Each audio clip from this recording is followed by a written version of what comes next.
So welcome back, ladies and gentlemen, to episode 3 of Mind on Board. Wow, episode 3 na tayo. Welcome, ladies and gentlemen. Welcome. Thank you for joining us for this session. No? This is now our 3rd episode. Our first 2 episodes talaga we're focusing on mental health as awareness.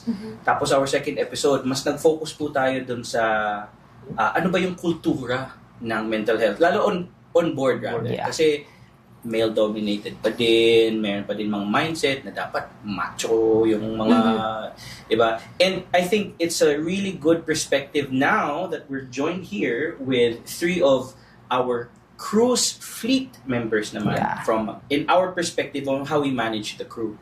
I think it's important para sa atin to see not just the perspective ng crew members mismo, but really of how the company, the management, does or ano ba yung mga efforts natin to actually help in this particular topic. Yung first episode, somehow na-mention na importante talaga ang mental health. And the crew members themselves parang acknowledges na talagang it's something na dapat pag-usapan. No? So I think it's high time that we also talk about yung atin naman, di ba? Management side of how, ano yung mga efforts natin, ano yung mga initiatives that we actually do for our crew, no? So, given this, again, I am Nico. Joined here with me are Luke and Jonas, and we'll be the hosts for this episode. Pero I think better to have them introduce themselves for episode 3. Siguro, who can start? Christian? Yeah. Sige, ako na. Sige. I'm Rosh Santa Maria. I'm a fleet manager of the one of the fleet manager of CF2, multi-fleet passenger. I'm Christian. I'm a senior HR fleet officer from CF2. We are on the same team, and we're both working under cruise department. Okay, my name is Joy Stephanie Sidimandal. I'm a senior fleet HR officer handling recruitment. And aside from that, I am a registered psychometrician. Oh, wow. Nice. So at least may perspective tayo. No? Can you all kindly share how long have you been with Sige, ako na muna. I think I'm roughly here 15 years. No? So, I've been here magsaysay outsourced provider pa ako. So, 2 years. And then, I've been a regular employee starting 2013. So, running 12 years na. Wow. So, most likely mga 14 to 15 years. Bata pa. Mga kaya pa hanggang 30. 30 years na pag-station. Pressure. Ako naman, I joined Magsaysay last 2017. So I'm turning 9 years this year. So next year, magkano na ako, magta 10 years na ako. So when I joined Magsaysay, na-assign na ako dun sa cruise fleet. Di naman ako nalipat ng department. So still under CF2 pa din ako. I'm with Magsaysay for going 5 years. Going 5 years. So, pandemic, or no, after post-pandemic, 2021. Yeah. So, I think it's good na may variety tayo. Yes, exactly. But at the same time, I think your experience would speak for itself later on. Kasi, we mentioned even first episode, kaming tatlo, hindi kami... Wala kaming masyadong experience when it comes to dealing with seafarers natin. So, mas kayo yung mas babad given yung 15 years, 5 years, 10 years nyo in the industry. So, madami na kayo na experience. So, madami na kayong napagdaan ng mga crew. Yes. Talagang years, no? Oo, exactly. And yun yung gusto namin sort of hindi naman ma-process, pero mas mapag-usapan rather, na on your experience dealing with crew, in and out, I'm sure merong mga kwento, stories, or experiences na somehow would touch on mental health. Again, we're not, although psychometricians ang pinaka-ano sa amin, I'm also a psychometrician, si Jonas is also a psychometrician, pero ibang yung level kapag psychology, or psychologist, or psychiatrist ka, no? So, in our day-to-day, at least we want to be able to see ano yung mga kwentong naririnig natin sa crew and how are we handling sa kanila. So, in the first episode, again, we mentioned importante ang mental health. It's something na maybe prior kahit yung second episode natin na napag-usapan na hindi dati wala naman mga ganun-ganun eh. Hindi And naman I'm sure, uso yung mental health. dati. Hindi. Tapos ngayon, parang iba na yung perspective. On your end, as part of the fleet and part of the people who are really managing the crew, sa tingin nyo, how important, or rather, ano ba sa tingin nyo ang perspective ng landscape ng mental health now with Yes. our generation of crew? Mix pa din eh, hindi pa din lahat Yes. baguhan. Pero at the same time, it's 2026. Yes. It's the modern day era. Sa tingin nyo, kumusta ang landscape pag pinag-uusapan ng mental health Yeah. in the cruise? In the cruise industry. Yeah.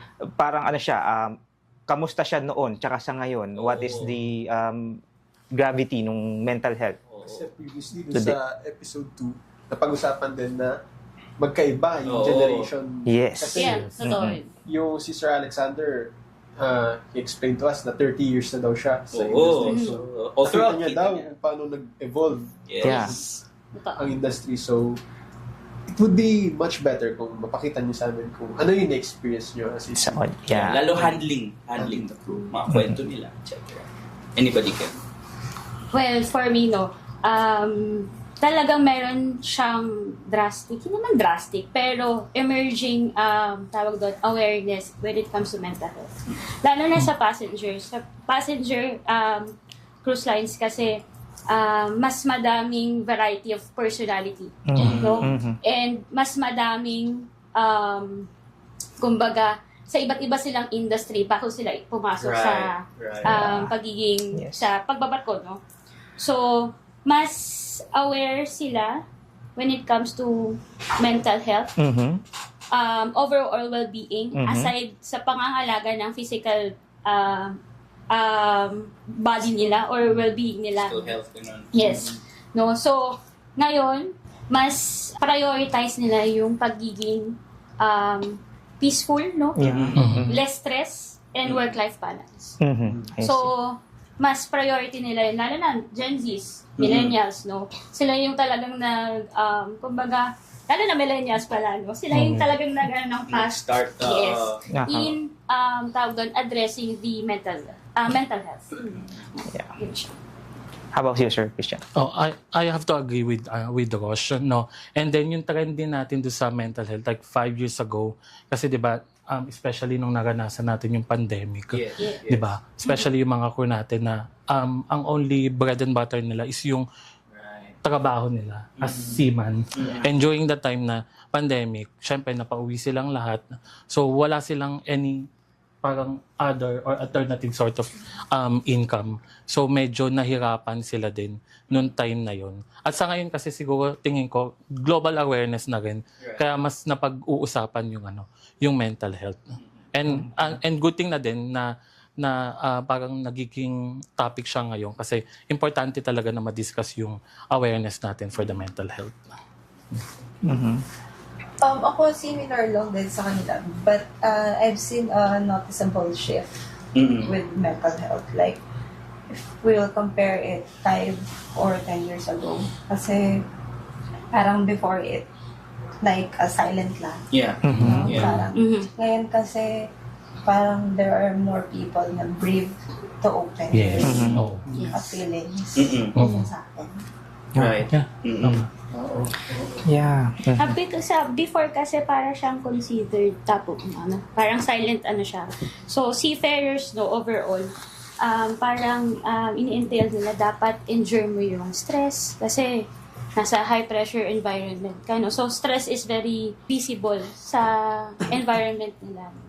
So kailangan as seafarer kahit sino ka pa, no, babae man lalaki, you must endure the stress and the environment that you have. Kasi, pinili mong trabaho pagiging seaman. Yeah, great. So, alam mo kung ano yung stress level na meron sa bato. Yes. Regardless kung saan kang mapunta. Cargo, passenger, Yeah. kahit anong Kahit yan. anong type na. Yes, kahit anong type ng vessel yan. Alam mong stress. The pressure and the stress level of the working environment there is very high. And also maybe before dati, parang hindi nila nare-recognize yung physical stress, parang hindi, yun na pala mental health na pala yun. So Yeah. parang akala Correct. nila pagod, fatigue lang, Na ganun. okay Yung lang, pala, normal lang yun. may iba pa na hindi naman. Siyempre, ang hirap naman sa atin na mag-self-diagnose ka. Yes. Yes. Na, ay ano ako, depressed ako. I-differentiate mo yung malungkot ka lang or may depression ka na, may anxiety. So, di ba? So, ngayon mas at least mas ngayon na na na-open siya, mas nalalaman mo na, ito pala yung ano. So, napagdaan ako pala yung nagka-depression Yeah. pala ako before. Ganon, hindi ka aware na ganon. At least ngayon, medyo na-aware na yung mga seafarer. And nalalaman nila, hindi biro. Yes. Hindi biro yung mental health. Kasi sa medyo malala siyang kalagayan. Hindi siya yung basta-basta lang na dapat palalampasin mo, palilipasin mo kasi nagbi-build up siya. Yes. Hindi siya yung basta-basta nawawala. Nagbi-build up lang siya. So, exactly. We agreed naman siguro dun sa mga nasabi nyo. No? So, now that we see it very visible, na nakikita natin siya na napag-uusapan, na nababanggit na kahit saan tayo pumunta, lahat mental health na yung, lalo na ngayon. So, dati ba, yung way back, nung siguro 5 years ago or nung before kayo nag-start in Magsaysay, ano ba yung mental health? Paano ba yung definition niya or ano ba yung estado niya sa cruise industry? Hindi siya ganun na pag-uusapan eh. Kasi unlike last 5 years ago, di ba? Kailan lang naman tayo nag-start ng mental awareness training na free para sa mga seafarer. Right. 5 years ago, wala naman yun eh. So, kailan na lang siya, hindi ko alam kung 3 years, 2 Relatively years. recently na lang. no? Oo. So, hindi siya ganun before. So, 5 or 10 years ago. Hindi pa siya. Very silent. Na paano niyo nalalaman na parang ito stress na ito, may problem na pala siya? Yeah, yung mga ganong klase. Hindi siya kasi nakonote na mental health. Ano siya? So, parang ano lang siya before. So, di ba yung mga crew back sila nakapauwi. Minsan, sabi nila meron problem sa family ko. So ito, napapauwi talaga. Yes, lalo na kung naapektuhan niyo yung trabaho nila. Kumbaga, syempre, hindi natin kasi tawag doon, malalaman yung extent nung situation na yun sa, lalo sa family, yun sa trabaho ng crew, kung hindi mo sila mapapansin. Yeah. So, dati, hindi naman talaga siya nakunot, meron siyang concerns no sa mental health. Kumbaga, direct reason na, kasi ito, kailangan ayusin sa family problem nila, kaya kailangan niya umuwi. Yun lang. Naapektuhan yung trabaho niya. Ganun lang. Kasi root cause is si family concerns niya. And naapektuhan yung mental health niya, which is affecting his performance on board. So, kaya kailangan din niya umuwi.